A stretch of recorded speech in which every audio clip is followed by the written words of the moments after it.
Wherever you sit, stand, whatever you touch, there is memory and transaction happening all the time. It must be a conscious process.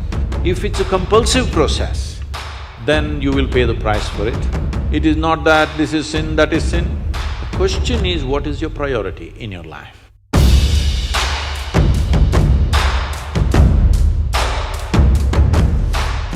Sadhguru, how can a person stay committed to someone in a relationship? Is it natural to love someone and yet be sexually attracted to others? What should be the proper course of action that should follow, or how does one handle this? See, there is a psychological integrity, there is emotional integrity, but there is a biological integrity also. Integrity does not mean morality. Integrity means you create a situation where it works best for you. So when we say integrity, suppose I say, there is a certain integrity to my body, this means it's strong and resistant to a whole lot of things, isn't it? It doesn't mean I'm morally stuck in something. So I'm talking about… I want you to understand the word integrity in that context. We're talking about integrity in terms of strength of this life. So if that is the thing, is it true? Do you remember how your great-great-great-great-great-grandmother 10 generations ago looked like? Do you remember? No. But her nose is sitting on your face. Yes or no?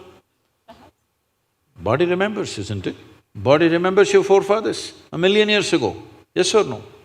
So what you're calling as my body is a heap of memory, isn't it so? Yes. Memory or no? See, now from Nepal you came to Shillong, you eat a lot of this Meghalaya food, your features won't change because your body remembers what is your genetics, no matter what. Or you start eating, let's say, cow's food or dog's food, your body will not get confused and become a dog or a cow because there is evolutionary memory in this. Do what you want, it never gets confused, isn't it? You start thinking I'm a dog and start barking like one, still the body won't change. Yes or no? Mentally you can, but body has such a deep-rooted memory. So this entire body, what you have, is essentially a certain integrity of memory. If that loses that memory integrity, then you will see it will become vulnerable to so many things. Now, the nature of the body is such that anything that you touch with a certain level of involvement will naturally absorb that memory. Not mentally, physically it'll absorb that memory. Traditionally in this culture we call this Runanubandha. You heard of such a word? Runanubandha. What this means is physical memory that you gather. Why people… you will see this with people, let's say in their home, they will go and sit in one place. This will usually the older people you will see, they want to go and sit in the same place. They won't sit in another place. Have you noticed this? Even your dog, he comes, if he wants to sit here, he'll smell this, he'll smell that, he'll smell that, he'll smell that. And after much searching, he will settle down in that particular place. Next time you chase him somewhere, he comes, he goes and sits in the same place. Because there is memory. Today there is forensic equipment where you're sitting here right now, you went away. After 2, 3, 8 hours, if they come, not with a dog can easily do it. But with forensic equipment, we come here and just check this chair and we know it was you who was sitting here, not somebody else. So there is memory. Wherever you sit, stand, whatever you touch, there is memory and transaction happening all the time. Well, you come from Nepal, in India also it's very much there, in south is very strongly there, north maybe it's become weakened. People never give salt to another person. Do you know this? Here also? If somebody gives you salt, you say, please keep it there. Because there are certain materials which transmit memory much better than others. Salt, sesame seeds, lemons, like this if you give traditional people, they'll say, keep it there, I will take it. because they don't want to develop Runanubandha with you. Now, in India, if you see older generation of people, if you try to shake their hands, they'll do like this, because they don't want to get Runanubandha with you.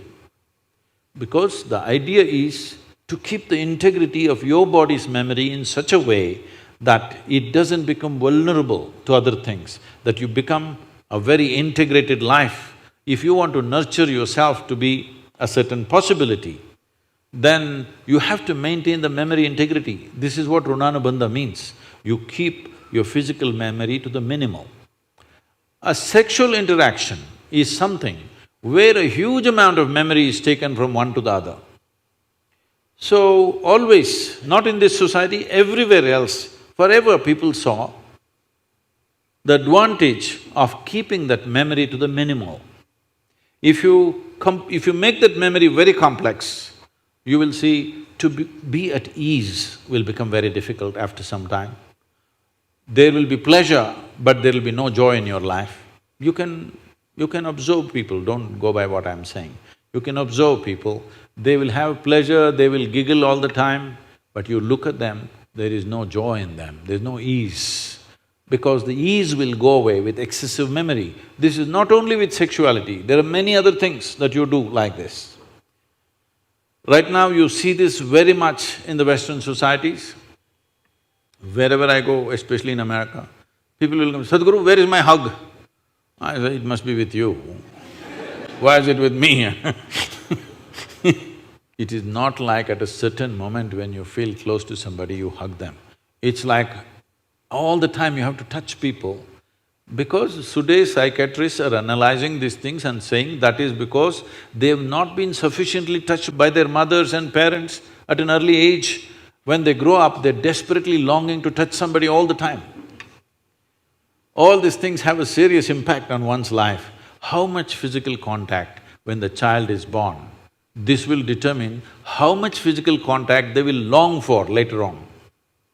And the memory of what an infant picks up from the mother at that time, because till a child becomes 4.5 years of age, in many ways, energy-wise, it's not a separate life. It's still attached to the mother's body.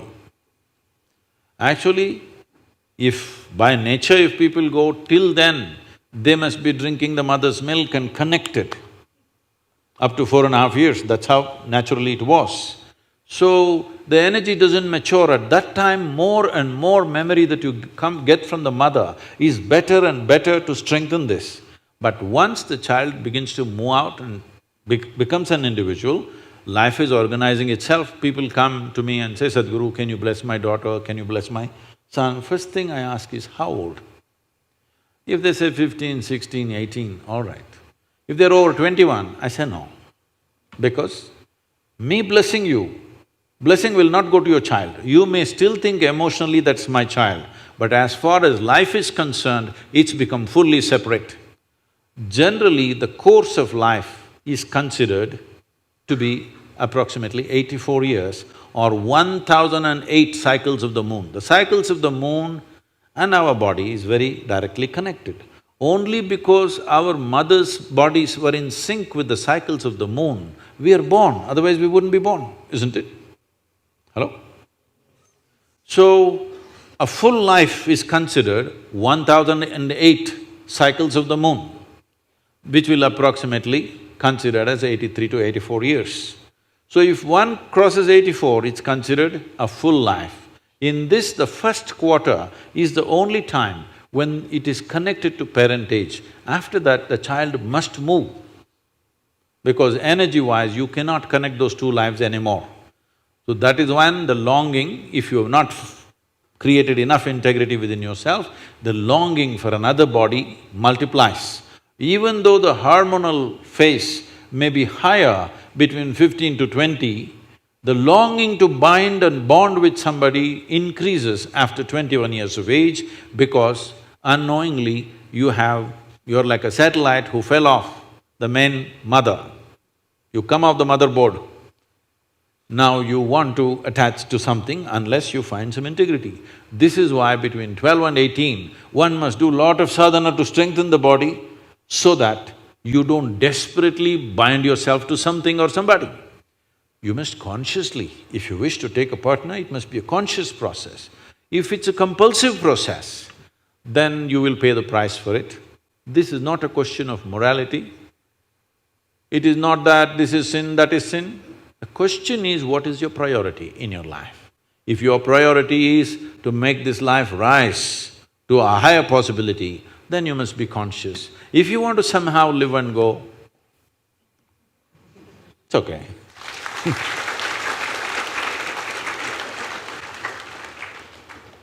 Thank you, Sadhguru. I'm sorry if I discouraged You just answered my question, Sadhguru. Thank you so much for that.